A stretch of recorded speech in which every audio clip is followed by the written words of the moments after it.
Chapter 1 Mystery Girl. It all began on a beautiful spring morning in a village called Whistler in Canada, a pretty little village in the mountains of British Columbia. There was a cafe in the village with tables outside, and at one of these tables sat a young man. He finished his breakfast, drank his coffee, looked up into the blue sky, and felt the warm sun on his face. Nick Lortz was a happy man. The waiter came up to his table. "More coffee?" he asked. "Yeah, great," said Nick. He gave the waiter his coffee cup. The waiter looked at the camera on the table. "On vacation?" he said. "Where are you from?"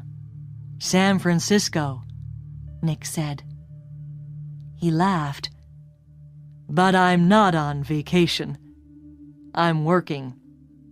I'm a travel writer, and I'm doing a book on mountains in North America. I've got some great pictures of your mountain." The two men looked up at Whistler Mountain behind the village. It looked very beautiful in the morning sun. "Do you travel a lot then?" asked the waiter. "All the time," Nick said. "I write books, and I write for travel magazines. I write about everything. Different countries, towns, villages, rivers, mountains, people." The waiter looked over Nick's head. "There's a girl across the street," he said. "Do you know her?" Nick turned his head and looked. "No, I don't." "Well, she knows you, I think," the waiter said. "She's watching you very carefully." He gave Nick a smile. "Have a nice day." He went away, back into the cafe. Nick looked at the girl across the street. She was about 25, and she was very pretty. "She is watching me," Nick thought. Then the girl turned and looked in one of the shop windows. After a second or two, she looked back at Nick again. Nick watched her. "She looks worried," he thought. "What's she doing? Is she waiting for somebody?" Suddenly, the girl smiled. Then she walked across the street, came up to Nick's table, and sat down. She put her bag down on the table. The bag was half open. "Hi, I'm Jan," she said. "Do you remember me? We met at a party in Toronto." "Hi, Jan," said Nick. He smiled. "I'm Nick, but we didn't meet at a party in Toronto. I don't go to parties very often, and never in Toronto." "Oh," the girl said, but she didn't get up or move away. "Have some coffee," said Nick. The story about the party in Toronto wasn't true, but it was a beautiful morning, and she was a pretty girl. Maybe it was a party in Montreal or New York. The girl laughed. "Okay, maybe it was. And yes, I'd love some coffee." When she had her coffee, Nick asked, "What are you doing in Whistler? Or do you live here?" "Oh, no," she said. "I'm just traveling through. And what are you doing here?" "I'm a travel writer," Nick said, "and I'm writing a book about famous mountains." "That's interesting," she said. But her face was worried, not interested, and she looked across the road again. A man with very short white hair walked across the road. He was about 60 years old, and he was tall and thin. The girl watched him. "Are you waiting for someone?" asked Nick. "No," she said quickly. Then she asked, "Where are you going next, Nick?" "To Vancouver for 3 or 4 days," he said. "When are you going?" she asked. "Later this morning," he said. There was a letter in the top of the girl's half-open bag. Nick could see some of the writing, and he read it because he saw the word Vancouver. "And we can meet at the Empress Hotel, Victoria, Vancouver Island, on Friday afternoon." So she's going to Vancouver too, he thought. Suddenly the girl said, "Do you like movies?" "Movies? Yes, I love movies," he said. "Why?" "I know a man, and he loves movies and going to the cinema," she said slowly. "People call him Mr. Hollywood." She smiled at Nick. "Can I call you Mr. Hollywood too?" Nick laughed. "Okay," he said. "And what can I call you?" She smiled again. "Call me Mystery Girl," she said. "That's a good name for you," said Nick. Just then, the man with white hair came into the cafe. He did not look at Nick or the girl, but he sat at a table near them. He asked the waiter for some breakfast. Then he began to read a magazine. The girl looked at the man, then quickly looked away again. "Do you know him?" Nick asked her. "No," she said. She finished her coffee quickly and got up. "I must go now," she said. Nick stood up too. "Nice to—" he began, but the girl suddenly took his face between her hands and kissed him on the mouth. "Drive carefully, Mr. Hollywood. Goodbye," she said with a big, beautiful smile. Then she turned and walked quickly away. Nick sat down again and watched her. She walked down the road and into a big hotel. Now what, thought Nick, was that all about? The man with white hair watched Nick and waited. After 4 or 5 minutes, Nick finished his coffee, took his books and his camera, and left the cafe. His car was just outside the girl's hotel. and he walked slowly along the street to it.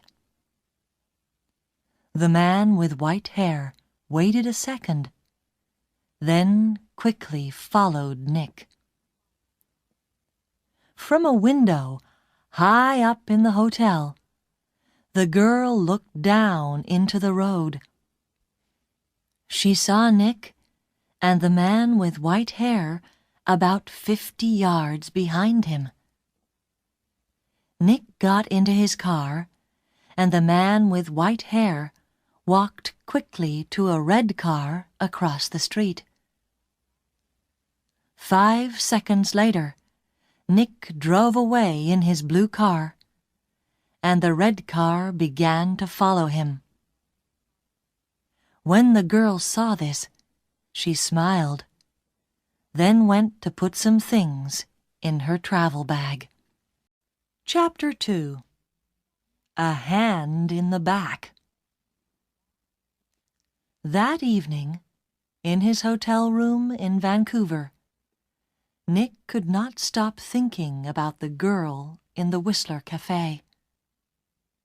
Why did she come and sit with him? She didn't know him, and that story about a party in Toronto wasn't true, and she was worried about something. But what? And that kiss! It was nice, of course, but why did she do it? Maybe she liked my face, Nick thought, or my brown eyes. But I'm not going to see her again, so it doesn't matter. Forget it. He put some money in his pocket and went downstairs to the hotel restaurant. But there were no free tables, so he walked down to Gastown and found a restaurant there. After dinner, he went for a walk. Vancouver was a friendly city, and Nick liked walking through Gastown and Chinatown, looking in the shops and watching the people. It was nearly dark now, and it was a busy time of the evening. There were a lot of cars and a lot of people. After a time, Nick began to walk back to his hotel. He came to a busy street and waited with a small crowd of people to go across. A tall woman in a blue dress stood next to him. She turned and smiled at him. "It's the first warm evening of spring," she said. "It's nice to be out after the long, cold winter." "Yeah," said Nick. "It's great. It's—" Suddenly, there was a hand in his back, and the hand pushed Nick into the road. Nick fell on his face in front of a big green car. People screamed, but the green car stopped only inches from Nick's head. The woman in the blue dress ran into the road and pulled Nick to his feet. "Are you okay?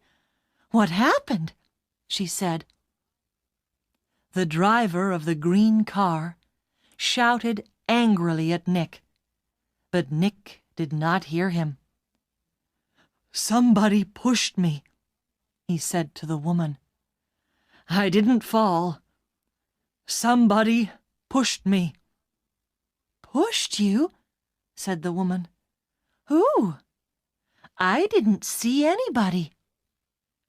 Nick looked at the faces of the people near him, but he didn't know them. Then he saw a man's back. The man was tall and thin, and had very short white hair. He walked quickly away down the street, and did not look back. "Hey, you!" Nick shouted. "Wait!" But the man did not stop, and he was soon lost in the crowds.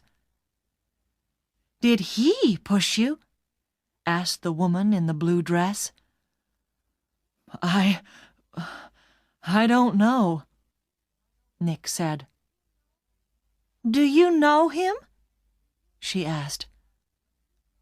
"I don't know his name," Nick said. "But I know that short white hair." Now where did I see it before? The woman began to move away. "I must get home," she said. "Are you okay now?" "Yeah, I'm okay," Nick said. "And thanks. Thanks for your help." "That's okay," the woman smiled. "Be careful now." Back in his hotel, Nick sat on his bed and thought. It was an accident. Nobody pushed me. It was an accident. Nobody wants to kill me. And there are hundreds of men in Vancouver with white hair. It was 1 o'clock in the morning, but Nick couldn't sleep. He listened to the cars in the road, and he looked at the night sky through his hotel room window.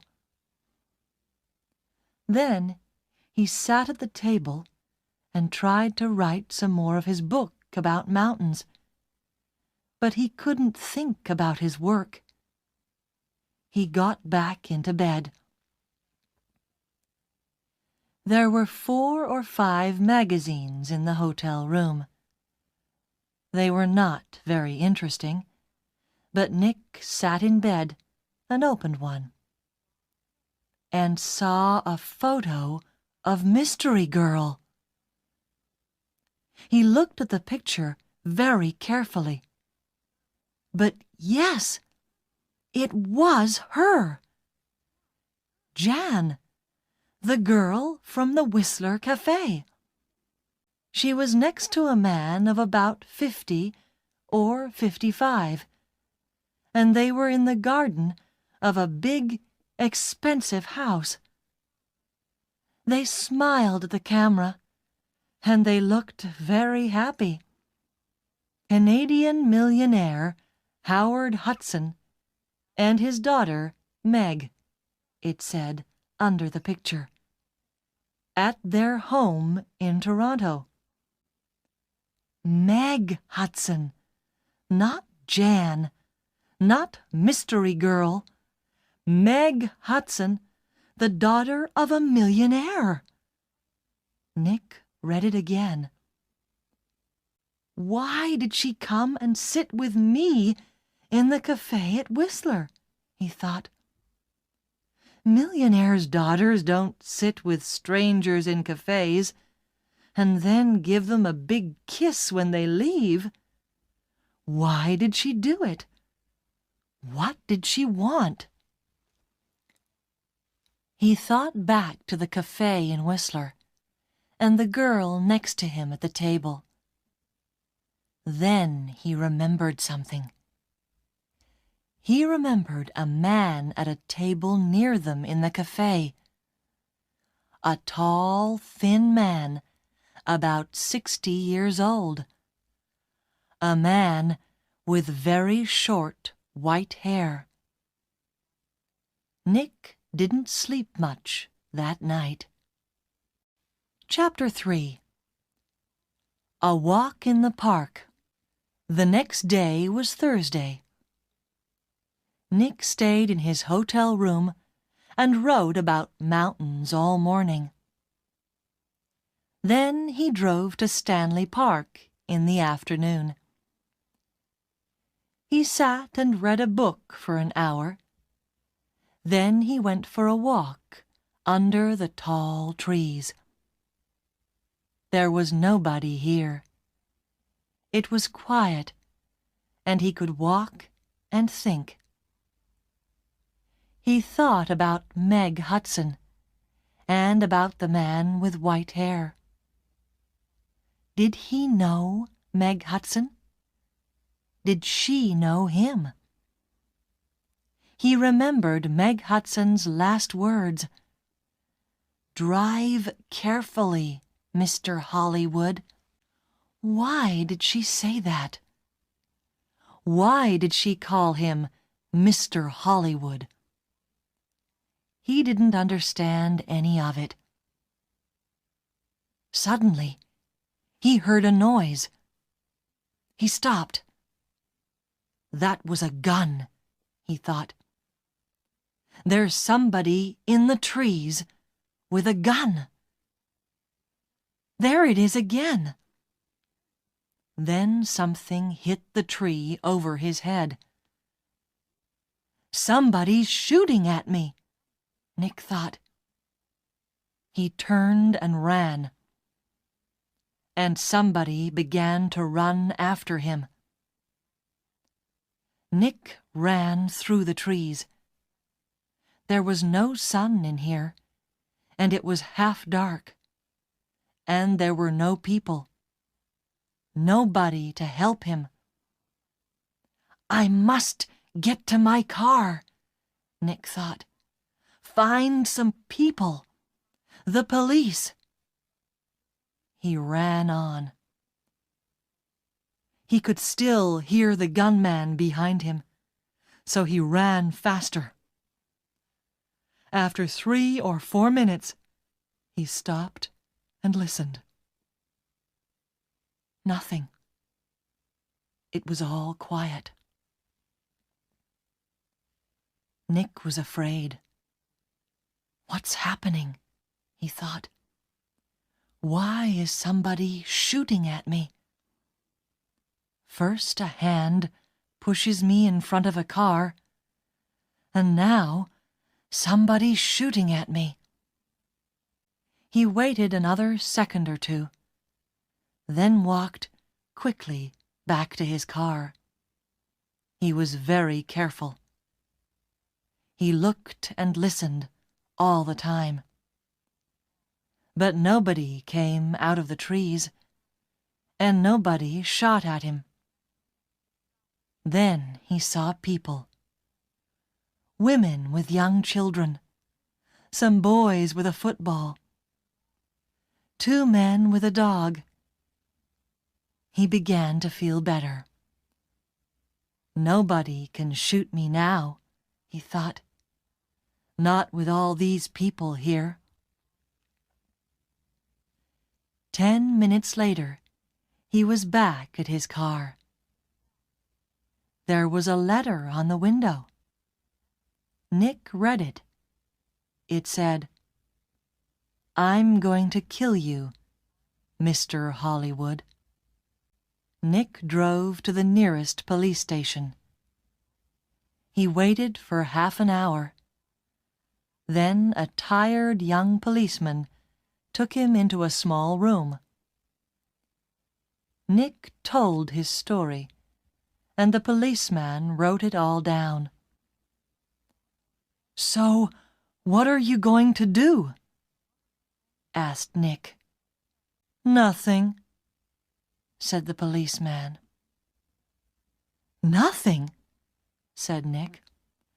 "But somebody shot at me and—" "Mr. Lortz," the policeman said tiredly, "how many people are there in this town with guns?" "I don't know," said Nick, "but you didn't see the gunman. Was it a man, a boy, a woman? Color of eyes? Long hair, short hair? You don't know, because you didn't see anybody. Maybe it was an old girlfriend. Maybe somebody doesn't like your travel books, Mr. Lortz." "But what about the man with white hair in Whistler?" said Nick. The girl, Meg Hudson, called me Mr. Hollywood in the cafe, and this man heard her. And now I get a letter to Mr. Hollywood on my car. Who is this Mr. Hollywood? We all want answers to our questions, Mr. Lortz, the policeman said, but we don't always get them. Questions, but no answers. Nick walked out of the police station and drove to his hotel. He was angry and afraid. How did the man with white hair find me in Vancouver? He thought. Did he follow me from Whistler? Is he following me now? Maybe he's staying at my hotel too. In the next room. With his gun. Chapter 4. The Man with White Hair. Nick stopped his car in front of the hotel. He looked carefully before he got out, but there was nobody with white hair near the hotel. He half ran through the hotel doors and went to the desk inside. I'm looking for a man with very short white hair, he said to the woman behind the desk. He's staying here, I think. He's about 60 years old, and he's tall and thin. The woman did not look very interested. There are a lot of visitors in the hotel, she said. Do you know his name? No, I don't, Nick said. He's, a friend of a friend, you see. He arrived in Vancouver yesterday, and I must find him. It's very important. Please help me. The woman looked at him. There are 350 rooms in this hotel, she said, and maybe 30 or 40 men with white hair. How can I remember all their names?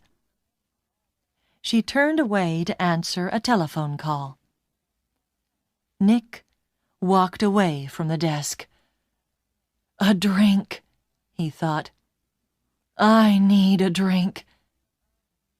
He went into the hotel bar, got a drink, and sat down at a table. So, what do I do now? He thought. And then he remembered something. A letter in the girl's half-open bag in the Whistler Cafe. And we can meet at the Empress Hotel, Victoria, Vancouver Island, on Friday afternoon. And tomorrow was Friday. I'm going to Victoria, on Vancouver Island, he thought. To the Empress Hotel. Nick had dinner in the hotel that evening. He finished eating and got up from his table and saw the man with white hair. Nick moved quickly. The man was at the hotel desk. Nick could see the white head above the other heads near the desk. "Excuse me," said Nick. He pushed past the people in the hotel restaurant. A small boy ran in front of him, and Nick ran into him. The boy and Nick fell down on the floor. The boy began to cry. "Hey!" said a woman behind Nick. "I'm very sorry," said Nick. He got up and helped the boy to his feet. "Are you okay?" he asked the boy. Be more careful next time," said the woman. Nick moved away quickly, but when he looked back at the hotel desk, he couldn't see the man with white hair. He pushed through the crowd of people. "That man!" he shouted at the woman behind the desk.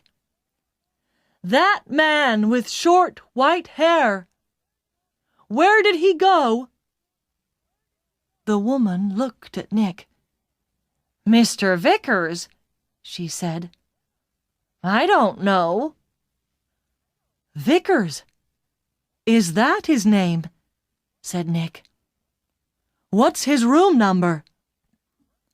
"I'm sorry, I can't tell you that," the woman said. "But I need to—" began Nick. The woman turned away to answer the telephone.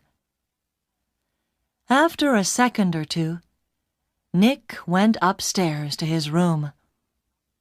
Vickers, he thought. Does Meg Hudson know Mr. Vickers? I need some answers, and I need them quickly. Chapter 5. Vancouver Island. Tawasin was about 23 miles south of Vancouver.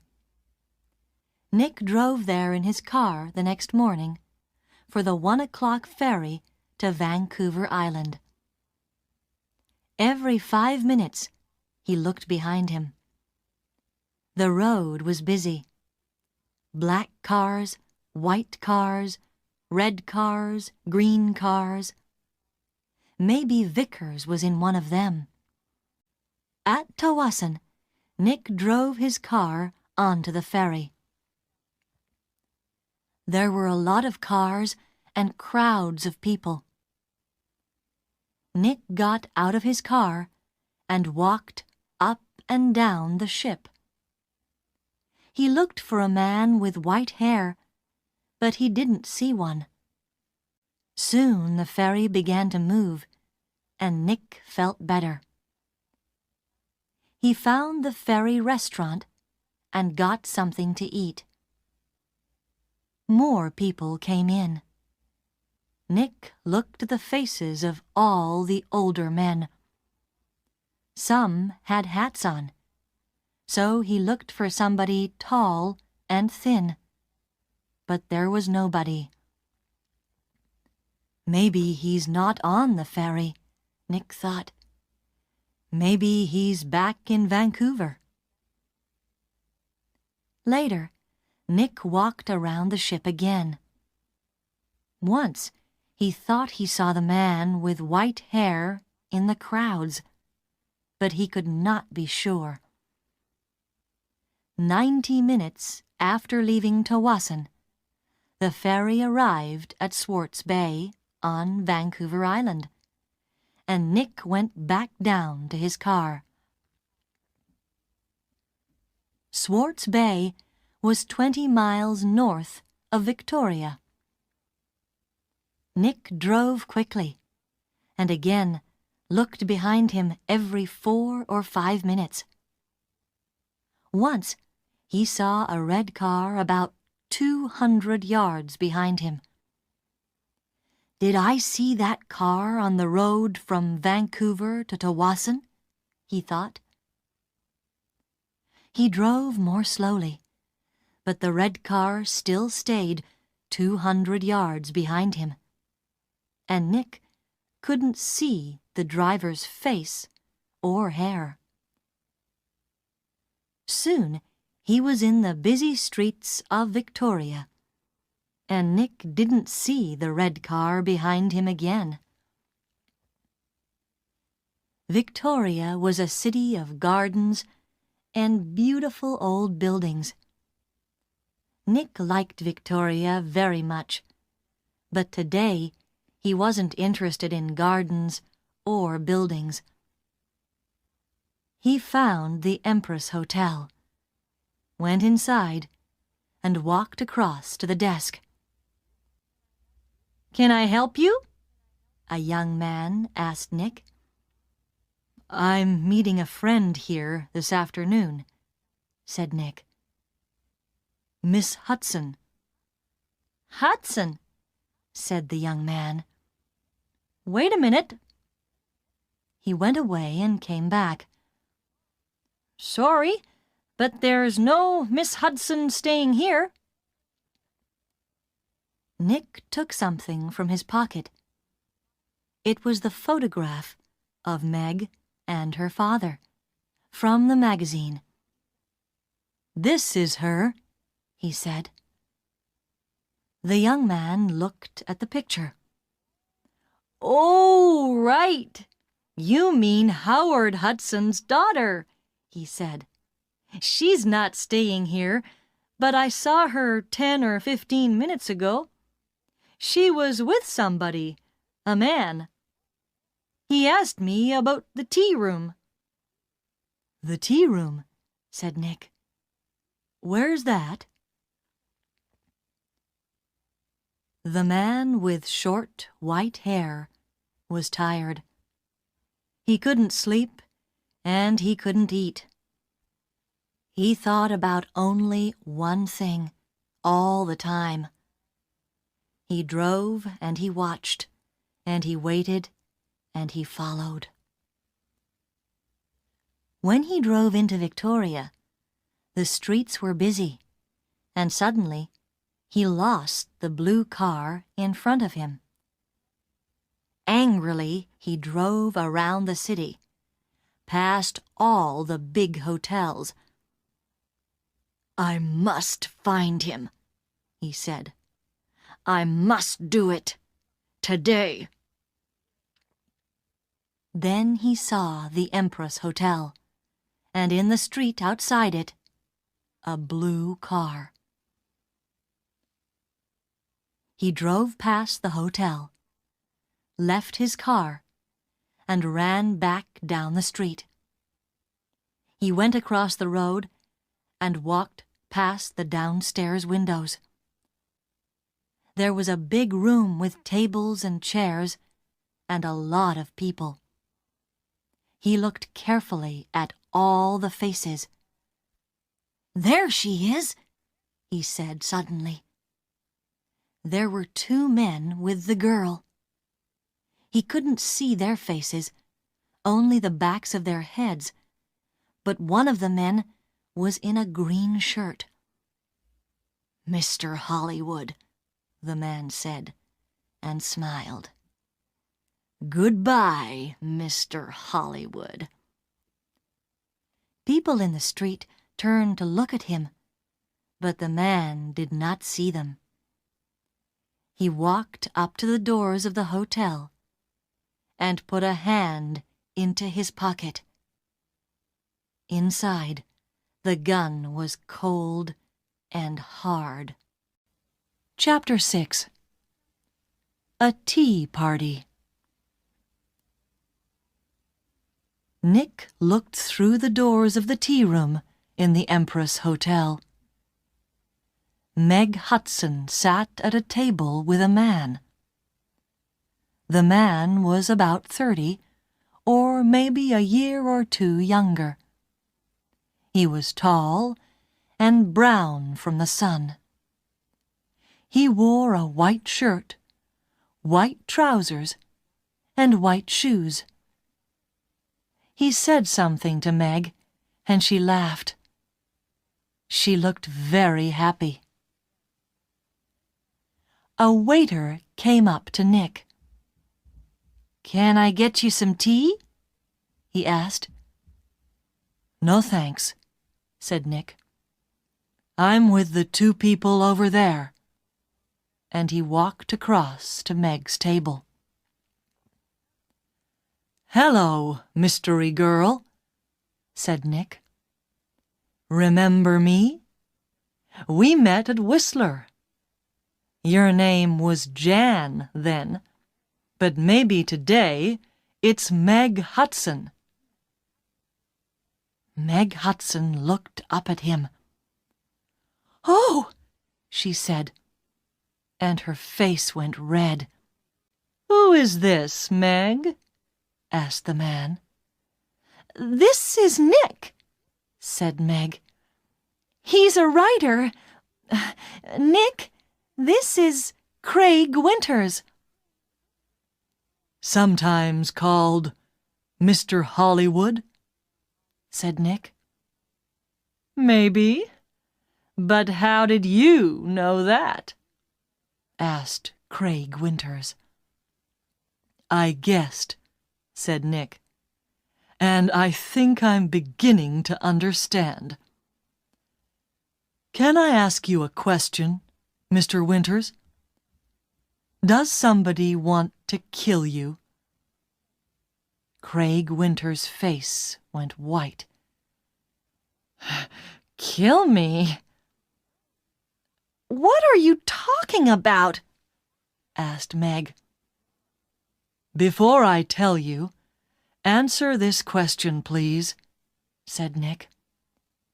"You called me Mr. Hollywood in Whistler, and you wanted the man at the next table, the man with white hair, to hear you. Is that right?" Meg Hudson did not answer at first. Then she said quietly, "Yes." "Why?" asked Nick. "I wanted him to follow you, and not me." "Why?" Nick asked again. "I think he's a detective," said Meg. "And I think he's working for my father. I saw him soon after I left Toronto. He followed me." Meg put her hand on Craig Winters' arm. "My father doesn't like Craig. A month ago, he told me not to see Craig again. I'm not happy, and he knows that. I think he guessed that I'm meeting Craig. And now he wants to find Craig and stop him seeing me." "Stop him," said Nick. "Or kill him." "No," Meg Hudson said. "Daddy doesn't—" "The man with white hair pushed me in front of a car in Vancouver," Nick told her. "And he shot at me in Stanley Park." "What?" said Meg. Tell me about this man with white hair," Winters said suddenly. Nick looked at him. "He's about 60, and he's tall and thin," he said. "Do you know his name?" asked Winters. "Vickers," said Nick. Craig Winters suddenly looked ill. Did he follow you to Victoria? Did he follow you here?" "I don't know," said Nick. He watched Winters. "You're afraid of him. Why? Why does this man Vickers want to kill you, Winters?" Before Craig Winters could answer, Meg's face went white. "Oh, no," she said. "Look! Look over there! By the door!" Nick and Craig Winters turned to look. At the door of the tea-room stood the man with white hair. He looked up and down the room, and then he saw them and began to walk across to their table. His hand was in his pocket. For a second or two, the three people at the table did not move. Then Craig Winters jumped to his feet. "That's Mr. Hollywood!" he screamed. "That man there!" And he pointed at Nick. The man's hand came out of his pocket with a gun. "This is for Anna!" he shouted. Nick moved very fast. The tea table went over, and Nick was down on the floor in a second. The shot went over his head, and Meg screamed. At the same time, Craig Winters shouted out and put a hand on his arm. There was blood on his white shirt. Then more people began to scream, and 2 waiters pulled the man with white hair down onto the floor. "Get the police!" somebody shouted. Chapter 7. At the police station. It was 7:30 p.m. Nick and Meg were in a room at the police station. The man called Vickers was in a different room with 3 detectives. There was a doctor with him, too. Craig Winters was at the hospital. The door opened, and a detective came in with 2 cups of coffee. He put them down on the table and turned to go out again. "Detective Edmonds," Meg said, "did the hospital call? Is Craig going to be all right?" "Winters," Detective Edmonds said. "Yes, he's going to be okay." "Can I call the hospital now?" asked Meg. "I'd like you to wait," said Edmonds. "Detective Keat is going to be here in a minute. He's just coming from the airport and—" He looked through the open door. "Ah, here he is now." A second detective came into the room, and behind him was a tall man with dark hair. Meg stood up quickly. "Daddy!" she cried. "What are you doing here?" "The police called me," said Howard Hudson, "and I flew here at once. Detective Keat met me at the airport. Now sit down, Meg. I want you to listen to me." He did not look at Nick. Meg sat down, and her father took her hands. "Meg, last week, Johnny Vickers came to my house. He wanted to talk about his daughter. You remember Anna, Meg? 3 months ago, she jumped off a bridge in Boston and died.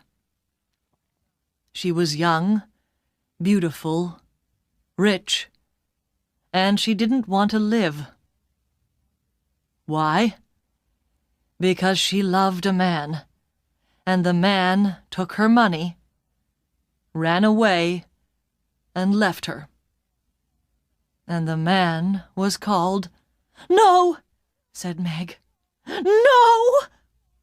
"Yes, Meg. Yes. He was called Mr. Hollywood." "No!" shouted Meg. She began to cry. "That's right, Miss Hudson," said Detective Keat quietly. "To you, he gave the name Craig Winters.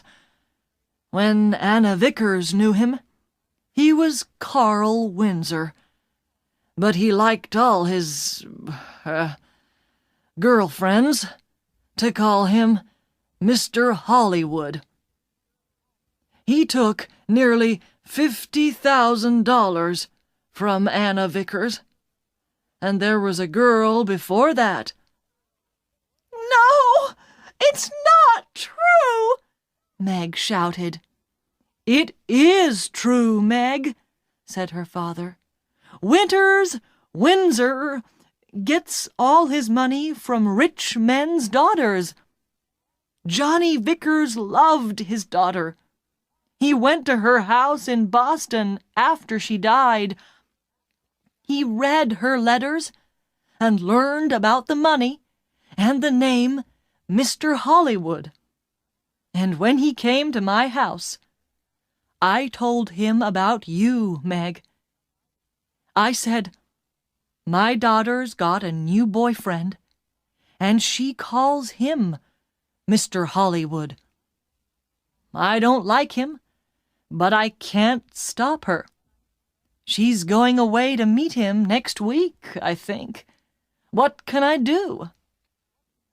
Johnny put his hand on my arm, and he said, don't be afraid for your daughter. I'm going to find that man and stop him. Meg said nothing. Her face was very white. For a minute or two, nobody spoke. Then Detective Edmonds said, Vickers told us all about it, Miss Hudson. He followed you to Whistler and saw you with... Nick began to understand.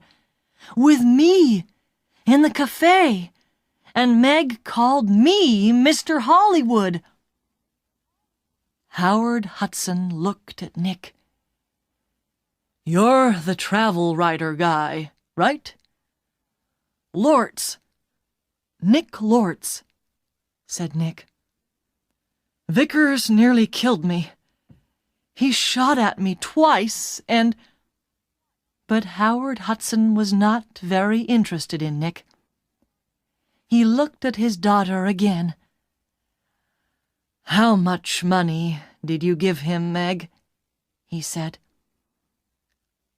I gave him $25,000, said Meg. Only for 2 or 3 months, he said.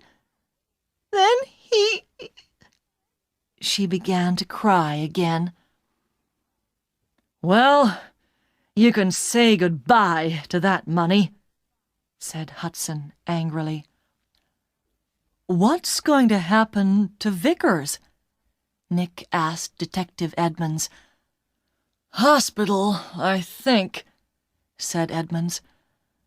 Okay, he shot at you, and about 50 people saw him. But he's not a well man.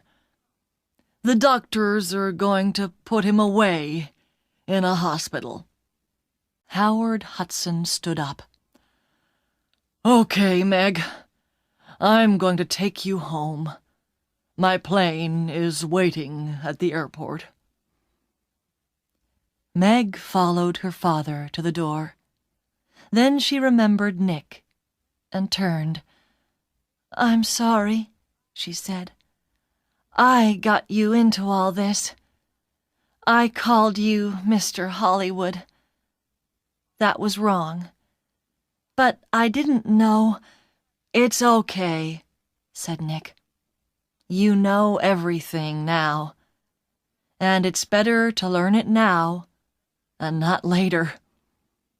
$50,000 later. Chapter 8. A Nice Smile. Nick took the evening ferry back to Vancouver. He was tired and hungry, so he went down to get some dinner in the ferry restaurant. The restaurant was busy, and there was only one free table. Nick sat down quickly and began to eat. I must get back to work tomorrow, he thought, and forget about millionaires' daughters and men with guns. Excuse me, somebody said. Can I sit with you? Nick looked up. There was a pretty girl next to his table. He got up. It's okay, he said. You can have this table. I don't want it. And he began to move away. Please don't go, the girl said. Stay and finish your dinner. She smiled at him. It was a nice smile. But Nick knew all about nice smiles. I'm not hungry, he said, and he walked quickly out of the restaurant.